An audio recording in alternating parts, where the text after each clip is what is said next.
Only three things: respect, affection, and peace. If anybody tells you more than these three things, they're exaggerating or they don't know what they're talking about. Men are not that complicated. Three things: respect, affection, peace. Repeat after me: respect, affection, peace. Okay, let's talk about the most important one first: respect. You know how in weddings, when the couple is holding hands at the altar, you hear the pastor say, "Husband, love your wife. Wife, respect your husband." Women need love. Men need respect. A man does not need to be loved. He interprets love through respect. That's how important respect is for a man. But what does it mean to respect a man? Number one, to respect a man is to think or speak highly of him, whether in his presence or absence. So you need to be considerate when you speak to him or you speak about him. For example, don't talk trash about your man when you're out with your friends. If you don't have anything nice to say, don't say anything at all. Or when you are in public and you disagree with something that he said, do not make a scene. Wait until you get home and then you can bring it up in a respectful manner.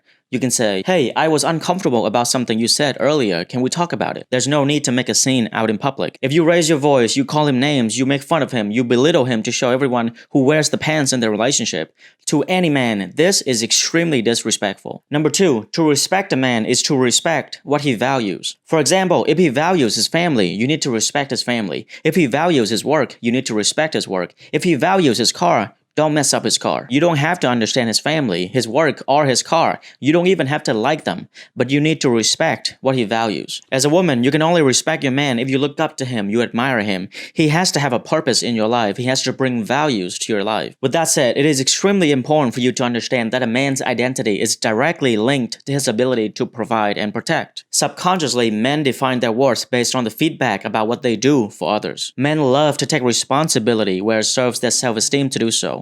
If you take this role away from him, he will no longer feel like a man. And if you don't allow him the position to provide and protect, it's impossible for you to respect him. Number three, to respect a man is to allow him to be himself. Stop trying to control him or to change him. You are not his boss or his mother. So first, when you're trying to control him by saying, "You need to come home right now. What are you doing? Where are you going? Who are you with?" This is probably the quickest way to make sure you're single because you are suffocating him. If you don't trust him to be by himself, why are you in a relationship with him? My second point is when you're trying to change your man. A man needs to feel wanted, needed, and useful, but he does not want to be needed, wanted, or valued for something that he's not. For example, a Ferrari is very different from a minivan.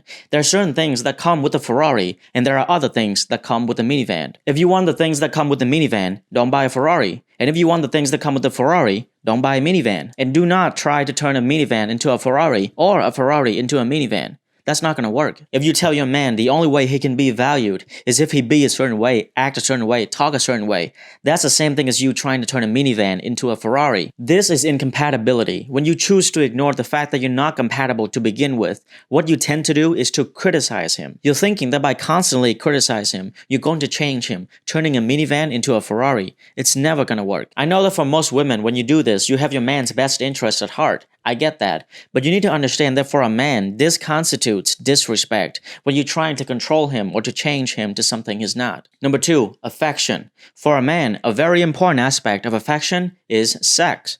Unless you've been living under a rock, this should not be surprising. A man is like a car. A car doesn't want gasoline. A car needs gasoline. Without gasoline, the car cannot function. Men don't want sex. Men need sex. But why is sex so important to men? Since the dawn of human time, men adapted to their primary job as the provider and the protector by shutting down their sensitivity, emotions, and feelings. Getting the job done was more important than taking the time to explore feelings. To go out into the wild or into battles, men needed to put their emotions aside. You can't be scared or afraid if you're going into battles. That would be inconvenient. And in order to cope with pain, men learned to turn off their feelings. So after thousands of years of evolution, men gradually adapted to this requirement and became desensitized.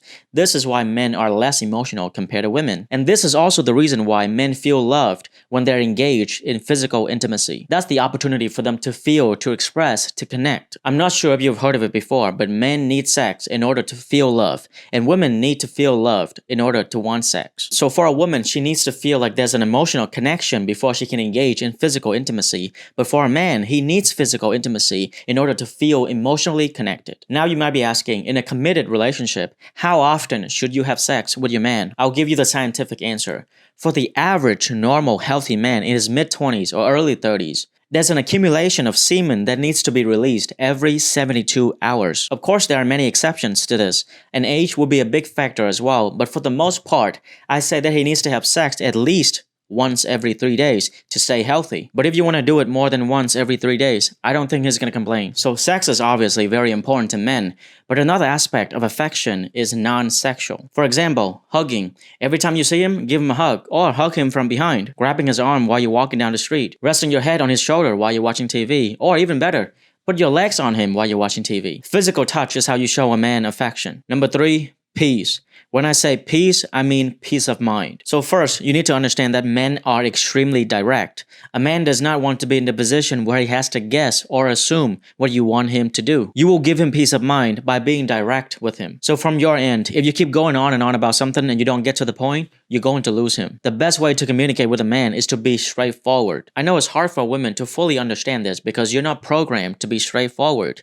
Women are programmed to be more passive-aggressive, dropping hints and never really assert their needs. But men do not understand this behavior. If you don't believe me, ask any man in your life. Do you enjoy dealing with somebody who's passive-aggressive? Guarantee they're all gonna say no. So if you want a healthy relationship with a man, you need to be as direct as possible. If you want attention, tell him, I need some attention right now. If he's doing something you don't like in bed, don't fake an orgasm. Tell him specifically what you want him to do. If he's doing something that you don't like, don't just ignore it or be passive-aggressive. Look him in the face and say, I don't like this thing you're doing and this is why I don't like it. Can you please do this instead? Now at this point, I know some of you might be like, but Ben, if I say these things, I'm gonna look needy, controlling. I'm gonna look like a bitch and he's gonna hate me. No, you're thinking like a woman. You're not gonna look like a bitch and he's not gonna hate you. If anything, he's gonna be relieved because now he knows exactly what to do to make you happy. This is how you give your man peace of mind. Don't put him in a position where he has to guess or assume. Tell him exactly what you want him to do so he can do it. My second point about peace is that when it comes to men, you need to be very careful about constant criticisms, nagging, and arguing. Men do not like to fight with women. Men are not designed for emotional warfare. A man will physically fight another man, no problem.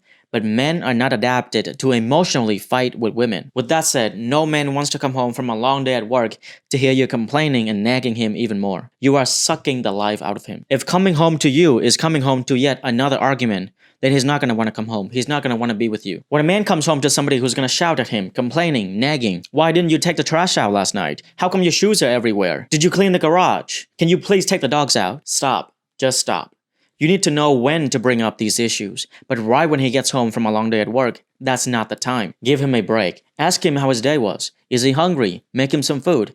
Give him a couple hours to unwind. Then you can bring up the issues. But don't give a man more drama as soon as he gets home. It's also important to know that men thrive on positive feedback. Every time he's doing a good job, what he's supposed to do, give him positive feedback. It's simple, but very powerful. You can say, hey, I really appreciate you taking the trash out for me. Or, I really appreciate when you help clean the house. It makes me feel like you care about me. When he carries something heavy for you, tell him, thank you for helping me. You're so strong. When he hears this, he's going to feel like he's being helpful. And like I said before, a man needs to feel wanted, needed, and useful. When you say things like this, you make him feel like a man. And because he was helpful, he's gonna want to do more of that for you. So that's it. Men are not that complicated. Just 3 things: respect, affection, and peace. I hope you find this video helpful. Until next time, stay curious.